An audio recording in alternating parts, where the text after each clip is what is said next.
வாசிக்கலாம். எடுத்துக்கொள்ளுங்க. புதிய ஏற்பாட்டு புஸ்தகத்தை திருப்பிக் கொள்வோம்.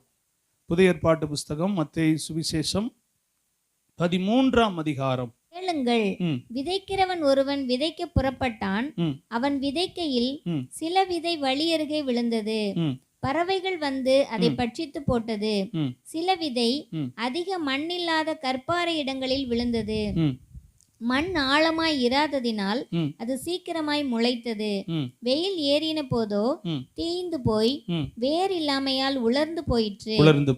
சில விதை முள்ளுள்ள இடங்களில் விழுந்தது. முள் வளர்ந்து அதை நெருக்கி போட்டது. சில விதையோ நல்ல நிலத்தில் விழுந்து சிலது 100ஆகவும் சிலது 60ஆகவும் சிலது 30ஆகவும் பலன் தந்தது. கேட்கிறதற்கு காதுள்ளவன் கேட்க கடவன் என்றார். நல்ல கவனிங்க. நாம் வாசித்த அருமையான இந்த வேத பகுதி நம்ம எல்லாரும் அறிந்தது, நம்ம எல்லாருக்கும் தெரிந்த ஒரு நல்ல ஓமையான சம்பவம்.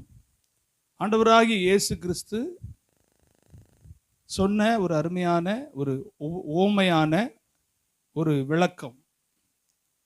இங்கே இந்த வசனத்தில் ஆரம்பமாகும் போதே சொல்லப்பட்டிருக்கிறது, அவர் அநேக விசேஷங்களை ஓமைகளாக அவர்களுக்கு சொன்னார். சில விசேஷங்களை அவர் ஜனங்களுக்கு புரியும்படி என்னதான் சொல்றாரு, ஓமைகளாய் சொல்லுகிறார். அப்படிப்பட்ட ஓமையில் ஒன்றுதான் நாம் வாசித்த அருமையான இந்த வேத பகுதி. நல்லா கவனிங்க. என்ன ஓமை? விதைக்கிறவன் ஒருவன் விதைக்க என்ன செய்தான்? விதைக்கிறவன் யாரு? விதைக்கிறவர் கர்த்தர். விதை என்னது? தேவனுடைய வசனம். சரி, இன்னைக்கு இந்த 3 8ஆம் வசனம் வரைக்கும் உள்ள காரியத்தை தான் இன்னைக்கு நாம சிந்திக்க போகிறோம். இதுல இருக்கிற ஆழமான சத்தியங்களை நம்முடைய ஆவிக்குரிய வாழ்க்கைக்கு பிரயோஜனமாக கர்த்தர் நம்மோடு பேச அவர் வல்லவராய் இருக்கிறார். கர்த்தர் நல்லவர். இன்னைக்கு நாம் செய்தியினுடைய தலைப்பு, விதை விழுந்த இடம் சரியா? விதை விழுந்த இடம் சரி அல்ல அப்படின்னு சொல்லப்படுவதற்கு 3 சம்பவங்கள் அங்க சொல்லப்பட்டிருக்கு.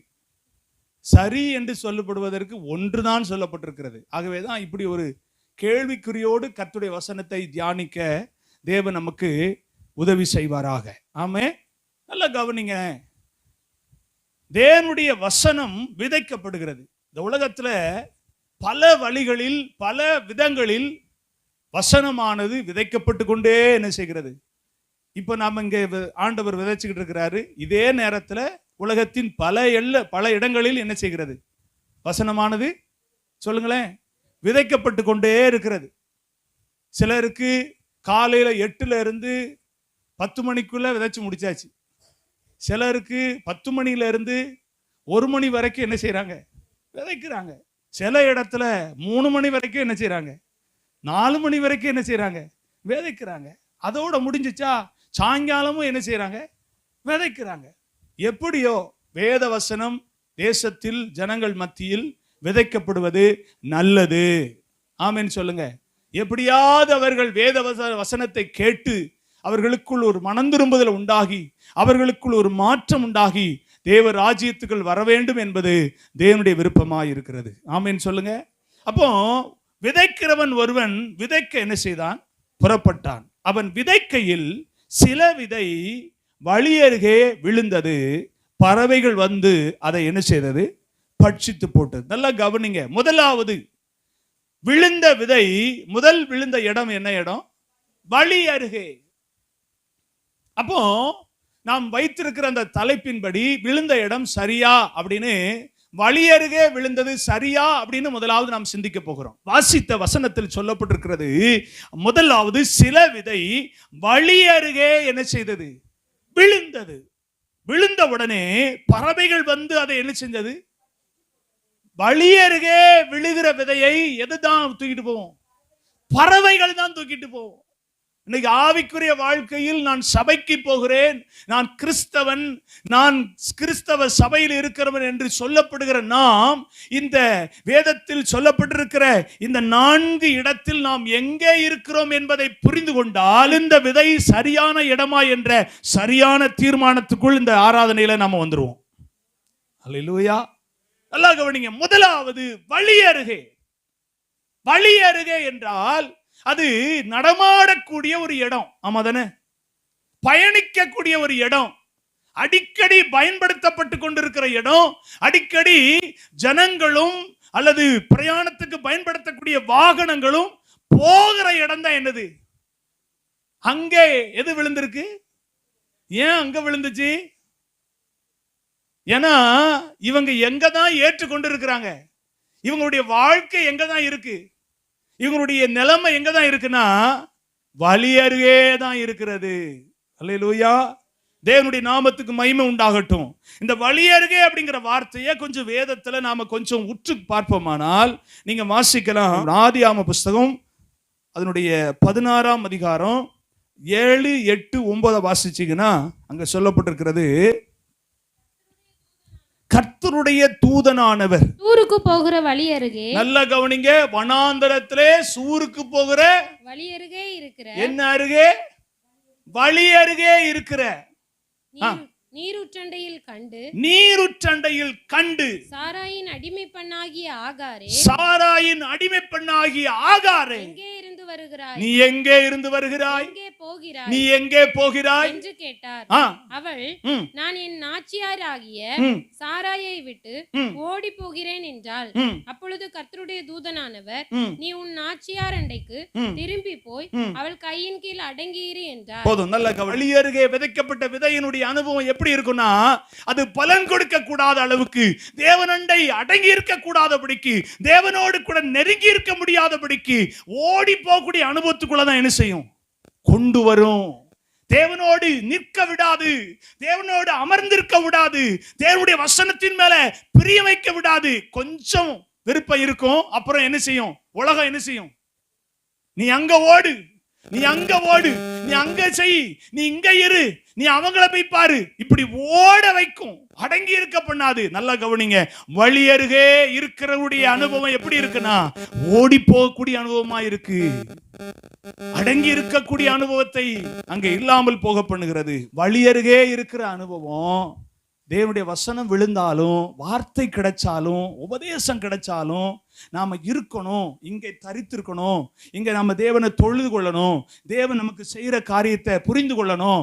அவர் என்ன செஞ்சாலும் நன்மையா செய்வாரு, அவர் எனக்கு தரக்கூடிய நன்மையை நிச்சயம் எனக்கு தருவாருங்கிற அந்த அடங்கி போகக்கூடிய அந்த கிரியை அவளுக்கு இல்லாமல் அவளை ஓடி போக பண்ணினது.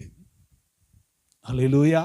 இன்னும் நீங்க வேதத்துல வாசித்து பார்த்தீங்கன்னா கர்த்தர் நல்லவர். லூக்கா 18ஆம் அதிகாரம் அதனுடைய 35ஆம் வசனத்தை வாசிப்பீங்கன்னா, எரிகோவுக்கு சமீபமாய் வரும்போது ஒரு குருடன் வழி அருகே உட்கார்ந்து பிச்சை கேட்டுக் கொண்டிருந்தான். போதும். இங்கே சொல்லப்பட்டிருக்கிறது ஒரு குருடன். அவன் எங்க உட்கார்ந்து இருக்கிறான்? வேற வசனம் வேற மாதிரி போட்டுக்கலாம்ல, ஆனா எப்படி போட்டிருக்கு? வழி அருகேன்னு போட்டிருக்கு. வழி அருகே இருக்கிறவனுடைய வாழ்க்கையில என்ன அனுபவம் இருக்கு? பிச்சை கேட்டுக்கிட்டே இருக்கிறான். அவன்கிட்ட ஒண்ணுமே இல்லை, அவன் எம்டியா இருக்கிறான். இன்னைக்கு நம்ம வாழ்க்கை எப்படி இருக்கக்கூடாது? சொல்லுங்க, எப்படி இருக்கக்கூடாது? வழி அருகே இருக்கக்கூடிய வாழ்க்கை இருக்கக்கூடாது. ஆண்டவரே, அப்படி வசனத்தை நான் எங்க இருந்து நான் கேட்க கூடாது. சொல்லுங்க, நான் எங்க இருந்து கேட்க கூடாது? வழிபோக்கராக வழி அருகே இருந்து நான் கேட்க கூடாது. அது என் வாழ்க்கைய எப்படி அடையாளப்படுத்துதுன்னா, யார்கிட்டயாவது எதையாவது கேட்கணுங்கிற அந்த அனுபவத்துக்குள்ள என்னை கொண்டு போகுது. உரிமையோடு கேட்க விடாது, உரிமையோடு பிள்ளை என்ற அனுபவத்துல கேட்க விடாது. வழிபோக்கனாக வழி அருகே இருக்கிற அனுபவம் பிச்சை கேட்கக்கூடிய நிலைமையில கொண்டு போய் வைத்திருக்கு. இவன் பிச்சை கேட்கிறான், ஏதாவது கிடைக்குமா? இவன் குருடனாகவும் இருக்கிறான், இல்லாமையை அங்க வெளிப்படுத்திக்கிட்டு இருக்கிறான். ஏதாவது கொடுங்களேன், எனக்கு 2 கண்ணும் தெரியாது, என் மேல கொஞ்சம் பரிதாபப்படுங்களேன், எனக்கு எதுவுமே இல்லையே, என் மேல கொஞ்சம் இரக்கம் பாராட்டுங்களேன். வசனம் விழுந்த வசனம் அவனுக்குள்ள முழுமையா என்ன செய்யல? சொல்லுங்க, என்ன செய்யல? இன்னைக்கு நம்முடைய வாழ்க்கை எப்படி இருக்கு யோசிங்க. நம்ம ஆண்டவரை சேவிக்கிறோம், ஆண்டவரை தேடுறோம், ஆண்டவருக்குள்ள வர்றோம், ஆனா ஆவிக்குரிய வாழ்க்கையில நம்ம எப்படி இருக்கிறோம்? வசனத்தை கேட்டு நம்ம எந்த நிலைமையில இருக்கிறோம், எந்த ஸ்டாண்டர்ட்ல இருக்கிறோம்? வழி அருகே இருக்கிற அனுபவத்துல இருக்கோம்னா, அப்ப நான் இன்னும் வசனத்தை இன்னும் ஆழமா நான் என்ன செய்யல? கேட்கல. நான் இன்னும் ஆழமா வளரல, நான் இன்னும் வசனத்தின் மேல அதிக தாகம் வைக்கல, நான் இன்னும் என் வாழ்க்கை எப்படிதான் இருக்கு? யார்கிட்டயாவது ஏதாவது கேட்போமா? என் பரிதாபத்தை கண்டு யாராவது எனக்கு உதவி செய்ய மாட்டாங்களா? இல்ல இல்ல இல்ல இல்ல. ஆண்டவர் அப்படிப்பட்ட நிலைமையில உங்களை என்னை ஆண்டவர் வைக்க மாட்டாரு. வசனத்தை கேட்கிற பிள்ளைகள் கொடுக்கக்கூடியவங்களா மாறுவாங்க. ஹல்லேலூயா. அடுத்தவிடத்தில் பரிதாபத்தோடு கேட்கக்கூடிய ஒரு நிலைமைக்கு நம்ம ஆண்டவர் தள்ள மாட்டாரு. அப்ப நான் இருக்கிற இடம் சரியான இடமா இல்ல. நான் எங்க இருக்கிறேன்? வழி அருகே. விழுது எது தூக்கிட்டு போயிருச்சு? பறவை தூக்கிட்டு போயிருச்சு. நாம் பிரயோஜனப்படுத்தக்கூடியத நான் அசால்ட்டா இருந்ததுனால நான் ரொம்ப என்ன சொல்றது, நான் ரொம்ப ஆண்டவருடைய அந்த வசனத்தின் மேல அக்கறையும் நல்ல ஒரு என்னது நம்பகத்தன்மையும் உறுதித்தன்மை இல்லாம இருந்ததுனால பறவை என்ன செஞ்சிட்டு தூக்கிட்டு போயிருச்சு. தூக்கிட்டு போனதுனால இப்ப நாம் அடுத்தவங்கிட்ட போய் எப்படி இருக்க வேண்டியிருக்கு? பரிதாபத்தோட எனக்கு ஏதாவது கொடுங்களேன். வசனம் இருந்துச்சுன்னா நான் பரிதாபமா இருக்க வாய்ப்பு இல்ல. வசனம் எனக்குள்ள இருந்துச்சுன்னா நான் ஓடி போக வேண்டிய அவசியம் இல்ல. நான் நிச்சயமாய் அவருடைய பாதத்தில் அமர்ந்திருப்பேன். ஹல்லேலூயா. இன்னொரு சம்பவத்தை வாசிக்கலாம். கர்த்தர் நல்லவர். மத்தேயு சுவிசேஷம் 21ஆம் அதிகாரம் அதனுடைய 19ஆம் வசனத்தை வாசிப்போம். அப்பொழுது வழி அருகே ஒரு அத்திமரத்தை கண்டு அதனிடத்திற்கு போய் இலைகளே அன்றி வேறொன்றையும் காணாமல் இனி ஒரு காலம் உன்னிடத்தில் கனி உண்டாகாதிருக்க கடவுது என்றார். அத்திமரம் என்ன செய்து? பட்டு போயிட்டு. வழி அருகே இருக்கிற அத்திமரம். இதற்கு வேற இடம் இல்லையா? வேற இடத்துல இங்க இருந்திருக்கலாம்ல. அத்திமரம் நல்ல பலன் கொடுக்கக்கூடிய அத்திமரம். உங்களை என்னையும் பார்க்கும்போது இந்த உலகத்தின் பார்வையில நாம் நல்லவர்களாக தெரியலாம், மற்றவர்களுக்கு இடையூறு இல்லாதவர்களாக தெரியலாம், மற்றவருடைய பார்வையில் நாம் கலங்கம் பண்ணப்படாதவர்களாக இருக்கலாம். ஆனால் நான் இருக்கக்கூடிய இடம் என்ன? வழி அருகே. வழி அருகே இருந்ததினால் ஆண்டவர் வரும்போது என்னிடத்தில் எதை எதிர்பார்க்கிறார்? இந்த வார்த்தையை கேட்கிற எனக்கு அன்பான தேவ ஜனமே, கர்த்தருடைய சபையில் இருக்கிற நீங்கள் எங்கே இருக்கிறீர்கள்? ஹல்லேலூயா. வழி அருகே இருந்த அத்திமரத்தை ஆண்டவர் கண்டு அங்க சொல்லப்பட்டிருக்கிறது அதனிடத்தில் போய் அதுல எதை தேடுறாரு? கனியை தேடுறாருங்க. வசனத்தை உண்டு, வசனத்தை வாழ்க்கையில் அபியாசப்படுத்தி வசனத்தை உள்ள எடுத்து அதன் மூலமாக ஒரு செழிப்பு உண்டாகி அந்த செழிப்பின் மூலம் அங்கே பூ பூத்து அங்கே காய் காய்த்து அங்கே கனி உண்டாயிருக்கும் என்று ஆண்டவராகிய இயேசு கிறிஸ்து விதைத்தவர் பார்க்கிறாரு. ஆனா அங்க என்ன இல்லை? கனி இல்லை. சொல்லப்பட்டிருக்கிறது அதுல இலைகளை அன்றி. இலை எப்படி வந்துச்சு? கனி இல்லாம எப்படி இலை வந்துச்சு? வரும். சில நேரங்கள்ல சில மரங்கள்ல நம்ம பார்க்கும்போது என்ன இருக்கு? பச்சை பசேர்னு என்ன இருக்கு? உலகத்தின் பார்வையில உலக ஐஸ்வர்யம், உலகத்தினுடைய சகல விதமான காரியம் இருக்கு. ஆனா என்ன இல்லை? ஆவிக்குரிய கனி இல்லை. உலகத்துல பணத்தை வச்சு, உலகத்தின் செல்வத்தை வச்சு, உலகத்தின் பதவியை வச்சு பரலோக ராஜ்யத்துக்கு போகவே முடியாது. நல்லா கவனிங்க. வழி அருகே இருக்கிற இந்த அத்தி மரம் இலை நிறைய இருக்கு, ஆனா கனி இல்லை. ஆண்டவராகிய இயேசு கிறிஸ்து அந்த மரத்தை பார்த்து சொன்னார், இனி ஒரு காலம் உன்னிடத்தில் கனி உண்டாதிருக்க கடவுது என்றார். உடனே அத்தி மரம் பட்டு போயிடுச்சு. எனக்கு அன்பான தேவ பிள்ளைகளே, விதை விழுந்த இடம் சரியா? விழுந்ததெல்லாம் சரிதான். ஆனா விழுந்ததை என்ன செய்யல? அந்த வழி அருகே இருக்கிற அனுபவத்தில் உள்ளவர்கள் அதை பிரயோஜனப்படுத்தல, அசால்ட்டா இருந்துட்டாங்க. பறவை என்ன செஞ்சுட்டு அவ்வளத்தையும். இன்னைக்கு ஆண்டவர் உங்களோட திட்டமா பேசுறாரு. உங்கள் வாழ்க்கையில் கர்த்தர் விதைக்கிற விதைக்கு கணக்கு கொடுக்கணும். ஒரு ஆமென் சொல்லுங்க. உங்க வாழ்க்கையில் ஆண்டவர் விதைக்கிற வசனத்துக்கு நீங்க கணக்கு கொடுத்தே ஆகணும். அது எந்த சூழ்நிலையோ, எப்பேற்பட்ட சூழ்நிலையோ, உங்களுக்கு சாதகமோ அல்லது உங்களுக்கு சாதகம் இல்லையோ, எப்பேற்பட்ட சூழ்நிலையா இருந்தாலும் விதைக்கிறவர் உங்க வாழ்க்கையில என்ன செய்வாரு? விதைச்சுக்கிட்டே இருப்பாரு. ஆனா உங்க வாழ்க்கையை நீங்க எந்த அளவுக்கு ஆயத்தப்படுத்தி வச்சிருக்கீங்களோ அதன் மூலம்தான் நீங்கள் ஆண்டவருக்கு பலன் கொடுக்கக்கூடியவங்களா இருப்பீங்க. அதன் மூலம்தான் அவருடைய ராஜ்யத்தில் நாம என்ன செய்ய முடியும்? அவரை சந்திக்க முடியும். அல்லேலூயா சொல்லுங்க. அல்லேலூயா. வழி அருகே இருக்கிற ஆகாருடைய வாழ்க்கை எப்படி இருந்துச்சுன்னா, ஓடி போகக்கூடிய வாழ்க்கையா இருந்துச்சு. ஆனா எங்க ஓடுறான்னு கூட அவளுக்கு என்ன கிடையாது, நம்பிக்கை உண்டா? ஆகாரை பார்த்து கேட்டு எங்க அம்மா போற அப்படின்னா அவளுக்கு என்ன பதில் இல்லை. வசனத்தை விட்டுட்டு நம்ம எங்க ஓடினாலும் சொல்லுங்க, வசனத்தின் வாழ்வை விட்டுட்டு ஓடுற எந்த வாழ்க்கை நமக்கு நிலையானது இல்ல. நிலையான ஒரு ஜீவியத்தை நமக்கு கொடுக்க முடியாது. ஆமே, ஆமா, நல்லா கவனிங்க. வழி அருகே இருந்து வசனத்தை பறிகொடுத்துட்டு இருந்தோம்னா தேவனுடைய வெளிச்சத்தை இழந்துருவோம். அடுத்தவங்களுடைய பரிதாபத்துக்கு நபர்களா என்ன செஞ்சிருவோம்? மாறி போயிடுவோம். மூணாவது சொல்லப்பட்டிருக்கு, கனிகள் இல்லாத நிலைமை தான் என்னது? வழி அருகே விதைக்கப்பட்ட விதையின் அனுபவம். ஹல்லேலூயா. விதை எரிஞ்சிருச்சுன்னா என்ன செஞ்சிருக்கோம்? நல்லா முளைச்சிருக்கும், நல்ல ஆவிக்குரிய வாழ்க்கையில வளர்ந்துருக்கலாம். ஆனா அங்க அது இல்லாம போயிருச்சே. அப்போ முதலாவது வழி அருகே விழுந்த விதை என்ன பண்ணுச்சான்? அது பலன் கொடுக்க கூடாத அளவுக்கு பறவை அதை என்ன செஞ்சிட்டு, அங்க அப்படித்தானே போட்டிருக்கு, பறவை பட்சித்து போட்டது. சரி, கர்த்தர் நல்லவர். ரெண்டாவது சொல்லப்பட்டிருக்கு 5ஆம் வசனத்திலே 6ஆம் வசனத்திலையும். ரெண்டாவது எங்க விழுந்துச்சான்?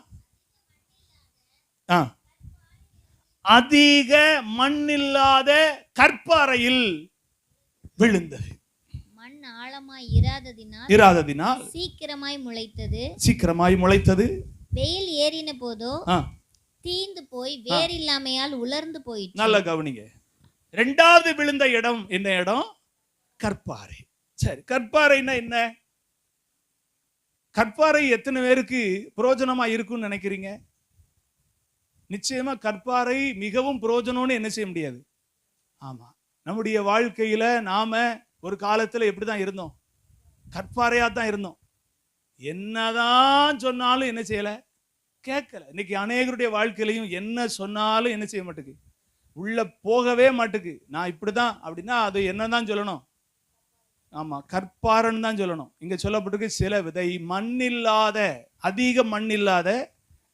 அப்ப நல்லா கவனிக்கணும். கொஞ்சம் மண் என்ன செஞ்சிருக்கு கவனிக்கீங்களா? கற்பாறை தான். ஆனா அந்த கற்பாறையின் மேல கொஞ்சோண்டு என்ன இருந்திருக்கு? மண் இருந்திருக்கு. அப்போ இந்த வழி அருகே விதைக்கப்பட்டதை விட இது கொஞ்சம் பெஸ்ட். சொல்றது புரியுதா உங்களுக்கு? வழி அருகேன்னா அடிக்கடி அங்க ஆட்கள் நடமாட்டம் இருக்கும், அங்க மண் இருந்தும் அது தூக்கிட்டு போயிருச்சு. ஆனா இங்க கொஞ்சம் மண் இருக்கு, அதுல என்ன செஞ்சுச்சு? விதை விழுந்துட்டு. ஆனா சொல்லப்பட்டிருக்கு மண் ஆழமாய் இராததினால் அது சீக்கிரமாய், ஆனா என்ன செஞ்சிட்டு? அது முளைச்சிட்டு. மண்ணு கொஞ்சம் இருந்ததுனால அது ஆழமா இருக்கா ஆழம் இல்லையான்னு சொல்லி கூட அது பார்க்காம அது என்ன செஞ்சிச்சு? முளைச்சிட்டு. ஆனா வசனம் சொல்லுது, வெயில் ஏறின போதோ தீந்து போய் வேறில்லாமையால் உலர்ந்து போயிட்டு. இப்ப ஆவிக்குரிய விளக்கத்தின்படி உங்களோடு கூட சில காரியத்தை நான் போதிக்க விரும்புறேன். இப்ப மார்க் 4:17 வாசிங்க. தங்களுக்குள்ளே வேர் கொள்ளாதபடியால் கொஞ்ச காலம் மாத்திரம் நிலைத்திருக்கிறார்கள். வசனத்தின் நிமித்தம் உபத்திரவமும் துன்பமும் உண்டான உடனே இடறல் அடைகிறார்கள். நல்லா கவனிங்க. இந்த கற்பாறையில் உள்ளவங்களுடைய வாழ்க்கையில அவர்கள் இப்படிப்பட்ட பலன் கொடுக்க முடியாமல் போவதற்கு காரணம் என்னன்னு மார்க் எழுதுறாரு. கொஞ்சம் அதற்கு எழுதுறாரு. என்ன எழுதுறாரு?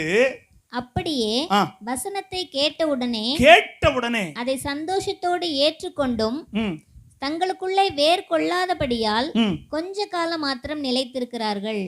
வசனத்தின் நிமித்தம் உண்டான உபத்திரவமும். நல்ல கவனிங்க. முதல்ல இந்த கற்பாறையில வரக்கூடிய பிரச்சனை என்ன அப்படின்னா உபத்திரவம். என்ன சொல்லுங்க?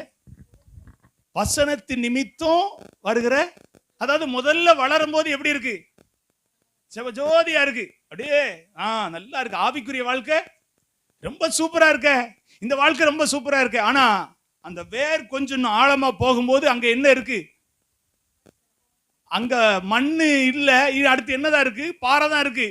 அது கடினமான ஒரு அனுபவம். உபத்திரம் வருது. உபத்திரமும் அடுத்து சொல்லப்பட்டிருக்கு துன்பமும். அப்போ நல்ல கவனிங்க. இந்த விதையானது விழுந்தது, ஆனா விழுந்து முளைத்தது, அது வளர்ந்தது. ஆனா வளரும் போது அங்க என்ன நடக்கிறது? அங்க வசனத்தின் நிமித்தம் வருகிற உபத்திரமும் துன்பமும் வருது. அல்லேலூயா.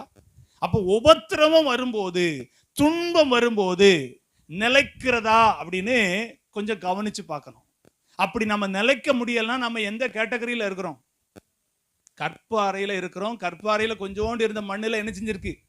விதை விழுந்திருக்கு. அது என்ன செஞ்சுச்சு? முளைச்சிச்சு.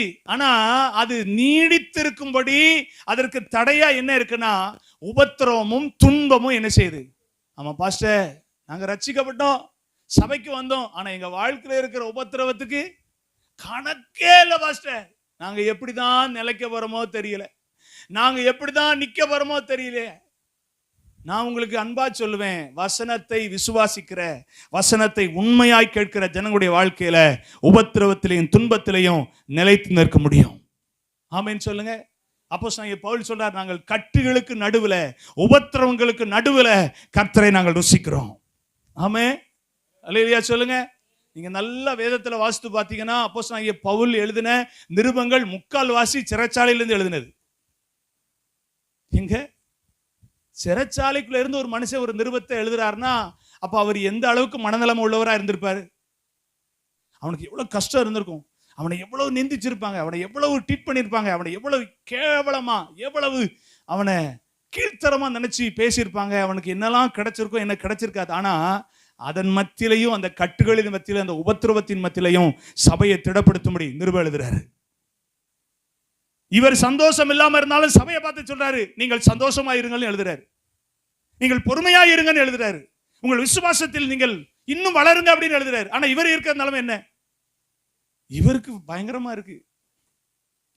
நல்லா கவனிங்க. கற்பாறையில் விழுந்த விதையானது முதலாவது எதை சந்திக்கு? உபத்திரவத்தை சந்திக்கு. ரெண்டாவது துன்பத்தை சந்திக்கு. இந்த ரெண்டையும் சந்திச்ச உடனே அதுக்கு என்ன வந்துருச்சு தெரியுமா? இடறல் வந்துருச்சு.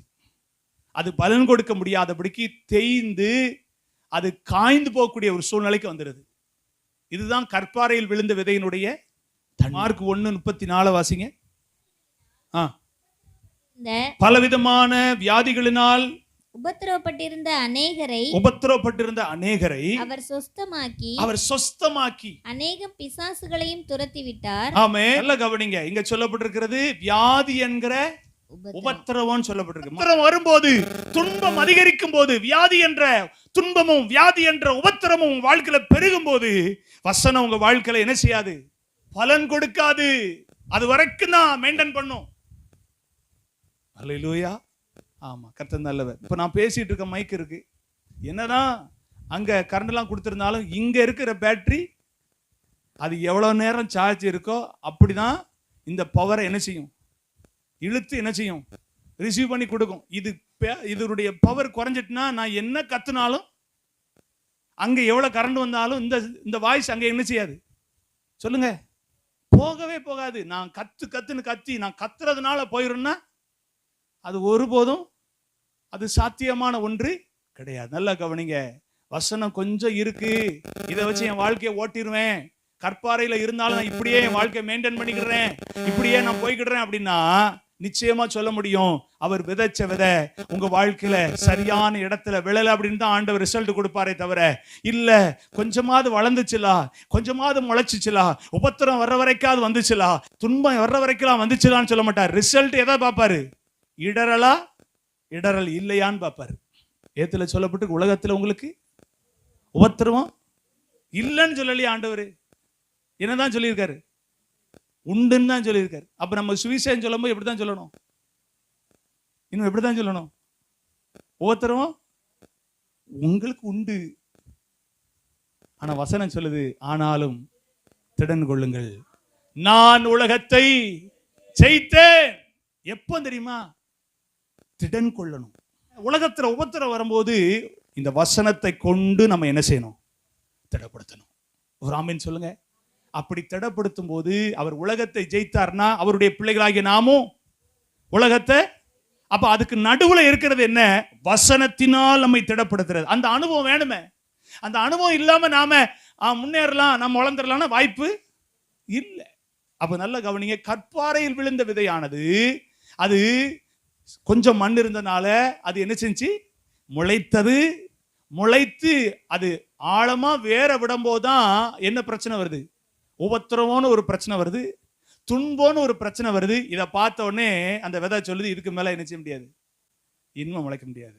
கர்த்தருடைய நாமத்துக்கு மகிமை உண்டாகட்டும். அப்போ நம்ம முதல்ல வழியருகே விழுந்த விதையானது அது என்ன ஆயிற்று? வளர கூட செய்யல, பறவை தூக்கிட்டு போயிருச்சு. ரெண்டாவது, கற்பாறையில் விழுந்த விதை கொஞ்சம் மண் இருந்துச்சு, விழுந்தது, முளைச்சிச்சு. ஆனா பலன் கொடுக்கணுங்கிற கேட்டகரிக்கு போகும்போது உபத்திரமும் துன்பமும் வரும்போது வேற அதிகமா விட முடியல. பலன் கொடுக்கக்கூடிய நிலைமைக்கு போகல, வளரத்தான் செஞ்சிச்சு, முளைக்கத்தான் செஞ்சிச்சு. ஆனா அது பலன் கொடுக்க முடியாத அளவுக்கு அந்த கற்பாறையின் அனுபவம் தடை பண்ணினது. மூன்றாவது சொல்லப்பட்டிருக்கிறது, சில விதை முள்ளுள்ள இடங்களில் விழுந்தது. முள் எது வளர்ந்துச்சு? முள் வளர்ந்து அதை நெருக்கி போட்டது. நல்ல அனுபவம் பிறருக்கு என்னது தெரியுமா?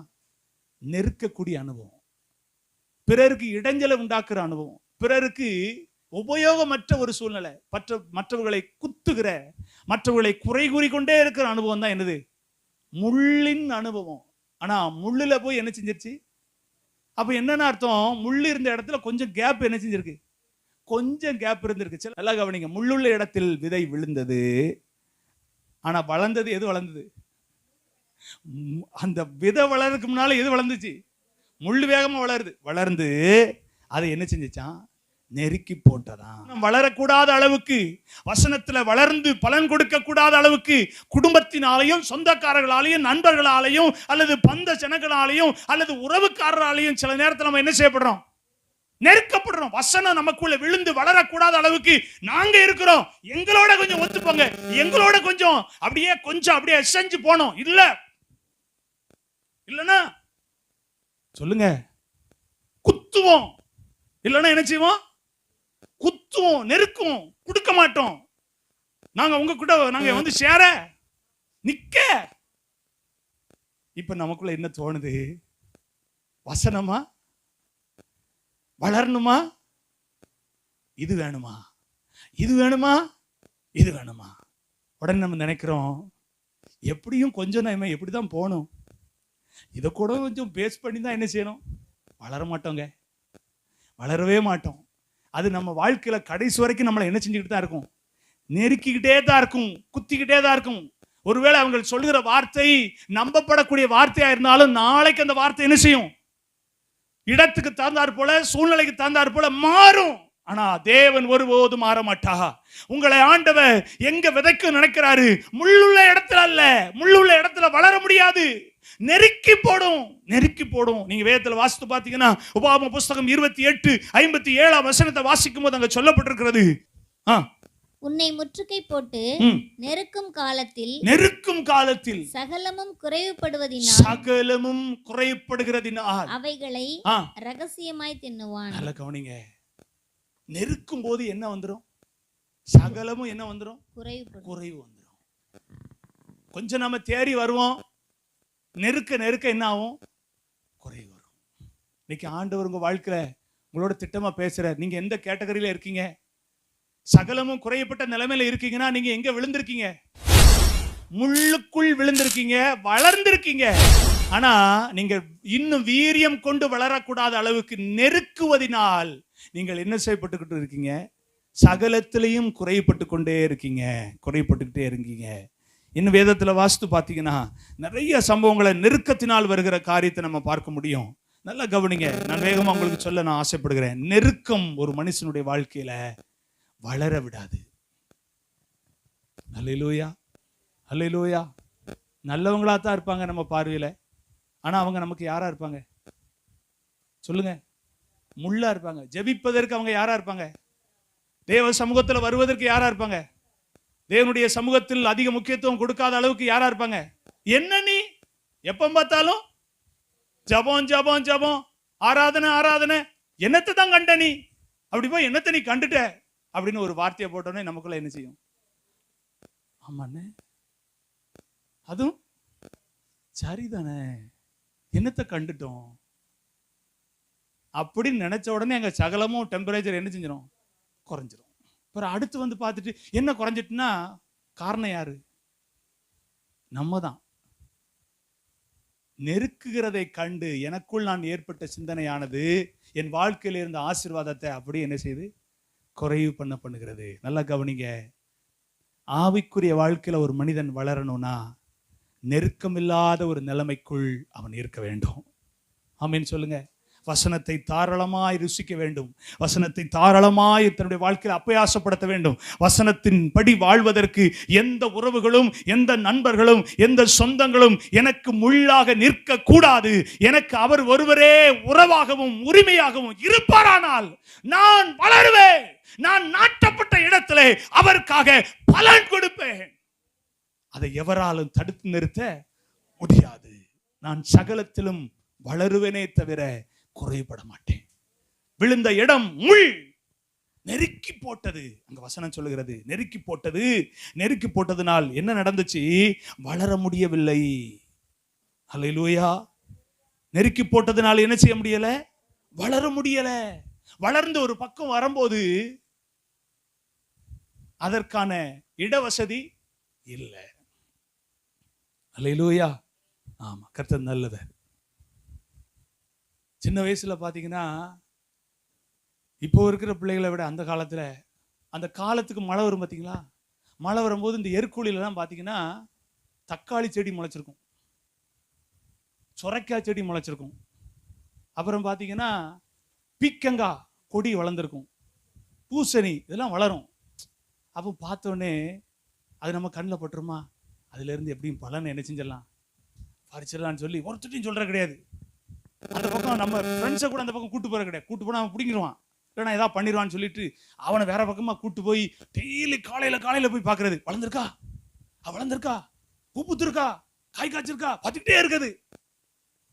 ஒரு குறிப்பிட்ட நாள் கழிச்சு மறுபடியும் பார்த்தா பட்டு போய் என்ன செய்யும்? என்னடா பட்டுருச்சு அப்படின்னு பார்த்தா அதை சுற்றி என்ன இருந்திருக்கும்? முள் இருந்திருக்கும். முள் அது வீரியமா வளர்ந்து வரக்கூடிய சூழ்நிலையில அதை வளர விடாமல் தடை செய்ததினால் அதனுடைய பலனை கொடுக்க விடாத அளவுக்கு மோதி மோதி பார்த்துட்டு அது என்ன செஞ்சிடும்? பட்டு போயிடும். என்ன செஞ்சிருக்கலாம்? வளரும் போதே அந்த முள்ளை என்ன செஞ்சிருக்கணும்? அப்புறப்படுத்தி இருந்தா அது என்ன செஞ்சிருக்கும்? பலன் கொடுத்திருக்கும். இன்னைக்கு ஆண்டவர் உங்களோட பேசுறாரு. முள்ளுள்ள இடத்துல விதைக்கப்பட்டிருந்தாலும் இன்னைக்கு ஆண்டவரிடத்துல நீங்க சொல்ல போறீங்க, நான் விழுந்தது முள்ளுல, நான் விழுந்தது முள்ளுக்கு நடுவுல, நான் வளரக்கூடாதபடிக்கு இந்த சூழ்நிலை எல்லாம் இருக்கு. ஆனா இன்னைக்கு நான் என்னை ஒப்பு கொடுக்கிறேன், மறுபடியும் விதைங்க ஆண்டவரே, மறுபடியும் வாழ்க்கையில விதைங்க. நான் என்னை பக்குவப்படுத்த போகிறேன், என்னை நான் பக்குவப்படுத்த போகிறேன். எப்படி பக்குவப்படுத்த போகிறேன்? அடுத்து சொல்லப்பட்டிருக்கிறது வாசிங்க. ஸ்தோத்திரம். 13ஆம் அதிகாரம் 8ஆம் வசனத்தை வாசிங்க. சில விதையோ, நல்லா கவனிக்கணும், மறுபடியும் வாசிங்க. சில விதையோ நல்ல நிலத்தில் விழுந்து சிலது 100ஆகவும் சிலது 60ஆகவும் சிலது 30ஆகவும் பலன் தந்தது. நல்லா கவனிங்க. உங்களை ஆண்டவர் பார்க்கும்போது எப்படி இருக்கணும்? நீங்க நல்ல நிலமா இருக்கணும். நல்ல நிலம் எப்படிப்பட்ட நிலம்? அது எப்படிப்பட்ட நிலத்துக்கு ஒப்பா இருக்கிறது அப்படின்னு நீங்க வாசிச்சு பார்த்தீங்கன்னா அதற்கு ஆதாரமாக இதே சம்பவம் உள்ள மார்க்ல 4ஆம் அதிகாரத்தை வாசிங்க. மார்க் 4ஆம் அதிகாரம் 8ஆம் வசனத்தை வாசிங்க. நல்ல நிலத்தில் விழுந்து ஓங்கி வளருகிற, எப்படி வளரும்? ஓங்கி வளருகிற பயிராகி ஒன்று 30, ஒன்று 60, ஒன்று 100 பலன் தந்தது. நல்ல கவனிங்க. இந்த நல்ல நிலத்தில் விழுகிற விதை எப்படி வளரும்? ஓங்கி வளரும். ஓங்கி வளர்ற என்ன அர்த்தம்? அதற்கு எல்லா சத்து எதுல இருக்கு? அந்த நிலத்துல இருக்கு. அந்த விதை வளரக்கூடிய சகல விதமான சூழ்நிலையும் அதுல என்ன செய்யுது? விழுந்த உடனே என்ன செய்யுது? முளைக்குது. இன்னைக்கு ஆண்டவருடைய வசனம் உங்ககிட்ட விழுந்த உடனே என்ன செய்யணும்னா முளைக்கணும். எப்படி முளைக்கணும்? ஓங்கி முளைக்கணும், ஓங்கி வளரணும். நான் ஆண்டுடைய வசனத்துக்காக காத்திருந்தேன், ஆண்டுடைய வசனத்துக்காக நான் ரொம்ப ஆவலா இருந்தேன். எனக்காக கர்த்தர் விதைக்கிறாரு, என் வாழ்க்கையில விதைக்கிறாரு, நான் அவருக்காக பலன் கொடுப்பேன், நான் அவருக்காக காத்திருந்தேன் அப்படிங்கிற ஒரு அக்கறையோட அவருடைய சமூகத்துல வந்திருப்போம் சொன்னா அவருடைய விதையானது உங்களுக்குள்ள விழும்போது அது ஓங்கி என்ன செய்யும்? வளரும். சகல விதத்திலையும் பண்படுத்தப்பட்ட இடமா அது என்ன செய்யும்? காணப்படும். ஆமென் சொல்லுங்க. அடுத்து சொல்லப்பட்டிருக்கு, ஆமா, லூக்கா சுவிசேஷம் 8:8 வாசிக்கும் போது சில விதை நல்ல நிலத்தில் விழுந்தது, அது முளைத்து ஒன்று 100ஆக பலன் கொடுத்தது என்றார். நல்லா கவனிங்க. அது என்ன செஞ்சது? முளைத்து 100ஆக என்ன செஞ்சு? முளைத்தது. விழுந்த உடனே என்ன செஞ்சது? முளைச்சிச்சு. கர்த்தருடைய வசனமானது நமக்குள்ள விழுந்த உடனே என்ன செய்யணும் தெரியுமா? முளைக்கணும். நம்ம சில நேரத்தில் இது எனக்கு கிடையாது, இது யாருக்கோ, இது எனக்கு கிடையவே கிடையாது, நான் எதிர்பார்த்து வந்தது வேற. நல்லா கவனிங்க, ஆண்டவர் எந்த வசனத்தை உங்க வாழ்க்கையில விதைக்கிறாரோ அதற்குள்ள நிச்சயமான பலனை உங்க வாழ்க்கையில காணும்படி கர்த்தர் கிரியை செய்ய வல்லவராய் இருக்கிறார். ஆமே. உங்களுக்கான வார்த்தை அப்படின்னா ஆண்டவர் நிச்சயமா அந்த வார்த்தையை கொண்டு உங்க வாழ்க்கையில பேசி உங்களை சரிப்படுத்தி உங்களை அந்த வசனத்தின் பலனை பெறும்படி உங்களை ஆயத்தப்படுத்துவார். ஆமே. விதைக்கிறவர் முளைக்க வைக்கக்கூடிய சூழ்நிலை உருவாக்க மாட்டாரா? கட்டாயம் உருவாக்குவார். அல்லேலூயா. முளைத்தது. ஒரு சுவிசேஷகன் எழுதுறாரு ஓங்கி வளர்ந்ததுன்னு எழுதுறாரு. இன்னொரு சுவிசேஷன் சொல்றாரு அது முளைச்சது. அது முளைச்சு 100 என்ன செஞ்சு பலன் கொடுத்தது. இன்னும் நீங்க வாசிப்பீங்கன்னா 8:15 வாசிக்கும் போது, அதை லூக்காவில் 8:15 வாசிக்கும் போது, வசனத்தை கேட்டு அதை உண்மையும் நன்மையுமான இருதயத்திலே. நல்லா கவனிங்க, அவங்க இருதயம் எப்படி இருக்குமா? உண்மையும் நன்மையும். ரெண்டு வேணும் நமக்கு. நல்ல நிலத்துக்கு என்ன சிறப்பு உண்டு? உண்மையும் நன்மையும். சொல்லுங்க, உண்மையும் நன்மையும். உங்க இருதயத்துல கை வச்சு சொல்லுங்க, எனக்கு உண்மையும் நன்மையும் வேண்டும். அதுதான் நல்ல நிலம். அதுதான் நல்ல நிலம். ஆமென் சொல்லுங்க. உண்மையும் நன்மையுமான வாசிங்க இருதயத்திலே காத்து பொறுமையுடனே. எப்படி கொடுப்பாங்களா? அத காத்து பொறுமையுடன் பலன் கொடுக்கிறவர்கள். நல்ல கவனிங்க, நல்ல கவனிங்க. சடப்படான்னு இருக்க கூடாது. வளரும் போது எப்படி வளரணும்? ஓங்கி வளரணும். வளரும் போது எதுல வளரணும்? உண்மையிலையும் நன்மையிலையும் வளர்ந்து நம்மை காத்து பலன் கொடுக்கும் போது எப்படி கொடுக்கணும்? பொறுமையா பலன் கொடுக்கணும். பொறுமையா. நம்ம பயிர் செய்கிறோம் பாருங்க. நெல் பயிரா இருந்தாலும் இன்னைக்கு விதைச்சோடனே நாளைக்கு சடச்சடன்னு வளர்ந்து கதிர் வந்துருச்சுன்னா பார்க்குற அவ்வளோ பேர் பார்ப்பாங்க, இது என்னடா பயிர். சில ஆட்கள் சொல்லுவாங்க, உன் பயிரை பார்த்தா பலன் கொடுக்குமான்னு கூட தெரியல அப்படிமா. ஆனால் பலன் கொடுக்கும்போது நிறைய என்ன செஞ்சிருக்கும்? கொடுத்துருக்கும். அது பொறுமையா இருந்து அதனுடைய அந்த சத்துக்களை எல்லாம் உறிஞ்சி கொடுக்கக்கூடிய பலனுக்கு தகுந்தாற் போல அதை கொடுக்கும்போது அந்த விவசாயி விதைக்கும் போது எப்படி விதைச்சிருப்பாரு? கண்ணீரோட வச்சிருப்பார். தேவனுடைய ஊழியத்தை செய்ததில் நான் பாக்கியமா நினைக்கிறேன். எத்தனையோ விதைகளை எங்கெல்லாமோ விதைக்கிறோம். ஆனா எப்படிப்பட்ட எண்ணத்தோட விதைக்கிறோம்னா, பலன் கொடுக்கணும் ஆண்டவரே. எங்கெல்லாம் ஆண்டவர் கொண்டு போறாரோ அங்கெல்லாம் விதைக்கிறோம். தன்னுடைய சொந்த சபையில கர்த்தர் விதைக்க வைக்கிறாருன்னா என்ன எண்ணத்தோட விதைக்கிறோம்? விதைக்கிறது பலன் கொடுக்கும் ஆண்டவரே. யாருக்கு பலன் கொடுக்கணும்? எஜமானுக்கு பலன் கொடுக்கணும். ஆமென் சொல்லுங்க. நான் ஒரு வேலைக்காரன், எஜமான் மேல இருக்கிறாரு. இந்த இந்த இந்த தோட்டத்துல இருக்கிற எல்லா நிலங்கள்லையும் இந்த வேலைக்காரனை கொண்டு விதைக்க வைக்கிறாரு. எதை விதைக்க வைக்கிறாரு? இந்த வசனத்தை விதைக்க வைக்கிறாரு. இதை விதைக்கும் போது அது நல்ல நிலமா இருக்குமானா அதுல விழுந்த உடனே ஓங்கி வளர்ந்து, அது முளைத்து ஓங்கி வளர்ந்து உண்மையும் நன்மையுமான இருதயத்துல காத்து எப்படி பலன் கொடுக்கும்? பொறுமையோடு பலன் கொடுக்கும். ஆமென் சொல்லுங்க. நம்ம எப்படி பலன் கொடுக்கணும்? பொறுமையோடு பலன் கொடுக்கணும். நம்மளை யாராவது ஏதாவது தூண்டி விட்டாங்க, நம்ம அதுல என்ன செஞ்சிடக்கூடாது. ஆமா, நீங்க என்ன ஆவிக்குரிய காரியத்துல வளர்ந்துட்டீங்க, உங்கள்கிட்ட என்ன சிறப்பு இருக்குன்னா அதை மறைவா வைத்து நாம என்ன செய்யணும்? பலன் கொடுக்கணும். ஆமென் சொல்லுங்க. நமக்குள்ள இருக்கிற ஆவிக்குரிய தன்மையை வெட்ட வெளிச்சமா ஆக்கணும்னு அவசியம் இல்ல. அதை வெளியில கொண்டு போய் காட்டணுங்கிற அவசியம் எனக்கும் ஆண்டவருக்கும். சொல்லுங்க, எனக்கும் ஆண்டவருக்கு இருக்கிற உறவை நான் சரியா மெயின்டைன் பண்ணணும், நான் சரியா கடைபிடிக்கணும். கால ஒரு நாள் வரும், வெளியரங்கமான பலனை கொடுக்கக்கூடிய அளவுக்கு என் விதை முளைத்ததை தேவன் என்ன செய்வார்? விளங்கப்படுவார். அது நல்ல நிலத்தில் விழுந்த விதையா இருப்பதினால அது உண்மையோடு நன்மையோடு இருதயத்துல காத்து பொறுமையா பலன் கொடுக்க அது அமர்ந்திருந்ததனால காலம் வரும்போது என் ஆண்டவராகிய கர்த்தர், எஜமானாயிருக்கிற கர்த்தர் அந்த கதிர்களை ஆண்டவர் வெளியே எடுத்து உதைப்பாரு. அது நல்ல கோதுமை மணிகளா, பலன் கொடுக்கிற கோதுமை மணிகளா. ஒரு மணி இன்னொரு நிலத்துல விழுந்தாலும் அது நிச்சயமா 100ஆக பலன் கொடுக்கும். ஆமென், ஹல்லேலூயா. நல்ல நிலத்தில் விழுந்த விதையானது அது நிச்சயமா 100 பலன் கொடுத்தே தீரும், 60 பலன் கொடுத்தே தீரும், 30 பலன் கொடுத்து தீரும். ஆண்டவர் உங்களை என்னையும் பொறுமையா இருந்தா என்ன செய்ய போறாரு? பெருமையான காரியங்களை நம்ம கண்கள் பார்க்க வைக்க போறாரு. ஆமென்னு சொல்லுங்க. எடுத்தோன்னே டாப் கியர் போட்டு நம்ம போகணும்னு அவசியம் இல்ல. எனக்குள் விதைக்கப்பட்ட விதையானது நிச்சயமா பலன் கொடுக்கும். அந்த நம்பிக்கை நமக்கு இருக்கணும். நான் வழியருகே விதைக்கப்படல, நான் எங்க விதைக்கப்படல, கற்பாறையில விதைக்கப்படல, நான் முள்ளுள்ள இடத்துல விதைக்கப்படல. நான் விதைக்கப்பட்ட இடம் நல்ல நிலம். சொல்லுங்க, நான் விதைக்கப்பட்ட இடம் நல்ல நிலம். நல்ல நிலம் நிச்சயமா உண்மையும் நன்மையுமா இருதயத்துல காத்து கொண்டு இருக்கு. அது பலன் கொடுப்பதற்கு ஆயத்தமாய் கொண்டிருக்கு. நிச்சயமா ஒரு நாள் அது நூறத்தனையான பலனை கொடுக்கும். ஹல்லேலூயா. நூறத்தனையான பலனை கொடுக்கும். கொடுக்க கர்த்தர் வைப்பாரு. கண்ணு மூடி ஜெபம் பண்ணுவோமா? கர்த்தரை நோக்கி பார்ப்போம். தேவன் நம்மோடு கூட பேசி இருக்கிறாரு. ஹல்லேலூயா. சொல்லுங்க, விழுந்த இடம் சரி. நான் நல்ல நிலத்தில் விழுந்த விதையா பார்க்கிறேன். கர்த்தருடைய வசனம் நல்ல நிலத்தில் விழுந்தது என்று பார்க்கிறேன். ஒருவேளை உங்க வாழ்க்கையில் இந்த சத்தத்தை கேட்கிற நீங்க யாரா இருந்தாலும் சரி, உங்க வாழ்க்கையில வழி அருகே விதைக்கப்பட்டுருச்சுன்னா, ஒருவேளை கற்பாறையில விதைக்கப்பட்டிருக்குன்னா, ஒருவேளை முள்ளுள்ள இடத்துல விதைக்கப்பட்டுருச்சுன்னா, இன்னைக்கு ஆண்டவரே சொல்லுங்க, நான் நல்ல நிலமா மாற விரும்புறேன். நான் நல்ல நிலமா மாற விரும்புறேன். எனக்கு மறுபடியும் ஒரு சான்ஸ் கொடுங்கப்பா. நல்ல நிலமா என்னை பக்குவப்படுத்த நான் ஒப்பு கொடுக்கிறேன். உமக்கு பயந்து வாழ்கிற ஒரு வாழ்க்கையை நான் வாழ விரும்புகிறேன். உமக்கு உகந்த ஒரு வாழ்க்கையை வாழ விரும்புகிறேன். என் வாழ்க்கையில் நீங்கள் விதைக்கிற வசனம் பலன் கொடுக்கும்படி உமக்கு பயப்படக்கூடிய ஒரு வாழ்க்கையை நான் இனி வாழ்வேன்.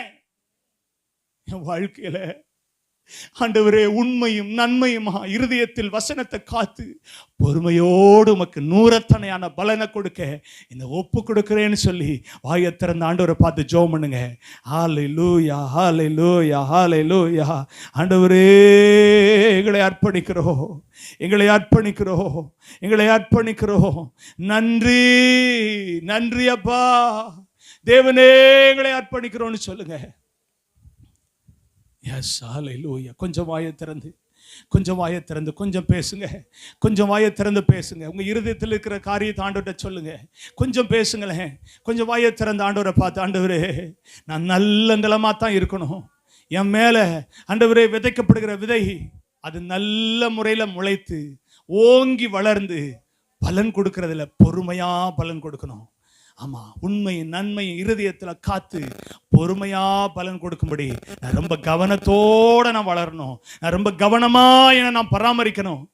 உலகமோ உலகத்தின் காரியங்களோ என்னை தீட்டுப்படுத்திடாதபடிக்கு நான் ரொம்ப கவனமா வாழ்ந்து நான் பலன் கொடுக்க விரும்புகிறேன். உலகத்தில் இருக்கிறவங்களை போல பகட்டா வாழ்ந்து அல்ல, உலகத்தில் இருக்கிறவங்களை போல ஆடம்பரமா வாழ்ந்து அல்ல, உலகத்தில் இருக்கிறவங்களை போல ஆமென் தன்னை வெளிப்படுத்திக் கொள்ளக்கூடிய ஒரு வாழ்க்கையை வாழ்ந்து அல்ல. நான் கவனமா கவனமா பொறுமையா ஆண்டவரே வாழ விரும்புகிறேன். எனக்கு நீங்கள் உதவி செய்யுங்கன்னு சொல்லி ஜெபம் பண்ணுவோம். எனக்கு உதவி செய்யுங்கன்னு சொல்லி ஜெபம் பண்ணுவோம். நேசிக்கிற நல்ல ஆண்டவரே, இயேசு கிறிஸ்துவின் நாமத்தினால் உம்முடைய சமூகத்தில் வருகிறேன். நாங்கள் கேட்ட வார்த்தைக்காக உமக்கு நன்றி செலுத்துகிறேன். இந்த வார்த்தையானது நம்முடைய பிள்ளைகளுடைய இருதயங்களில் விதைத்திருக்கிறது. இந்த வார்த்தையை கர்த்தர் பார்க்கிறீர். இயேசுவே, நம்முடைய பிள்ளைகள் தங்களை ஒப்பு கொடுத்து ஆண்டவர் என்னோடு கூட பேசினார் என்று அர்ப்பணிக்கிற நம்முடைய பிள்ளைகளுடைய வாழ்க்கையில் இந்த வசனமானது கிரியை செய்யட்டும்.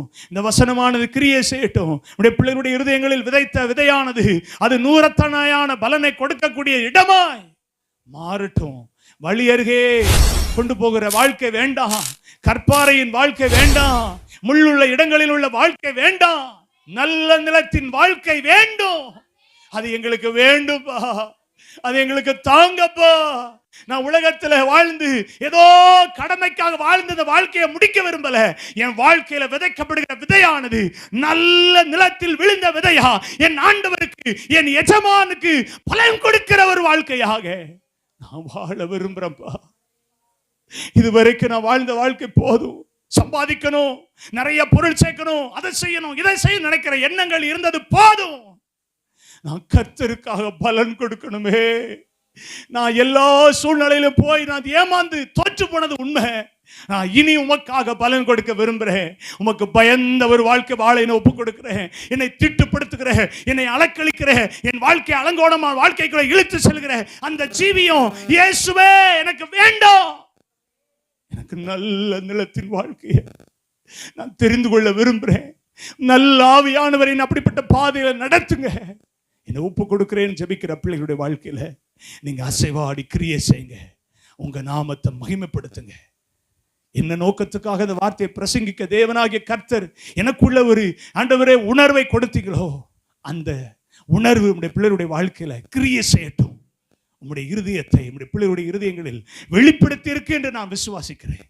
உங்க நாமம் மகிமைப்படட்டும். உங்களுக்கே கனமும் மகிமையும் துதியும் உண்டாகட்டும். அடியேன் உம்மை சமூகத்தில் தாழ்த்தி வெறுமையாக்கி ஜெபிக்கிறேன். ஜீவனுள்ள நல்ல பிதாவே. சொல்லுங்க, என் ஆத்துமாவே கர்த்தரை ஸ்தோத்திரி, என் முழுலமே பரிசுத்த நாமத்தை ஸ்தோத்திரி. என் ஆத்துமாவே கர்த்தரை ஸ்தோத்திரி. கர்த்தர் செய்த சகல உபகாரங்களை மறவாதே.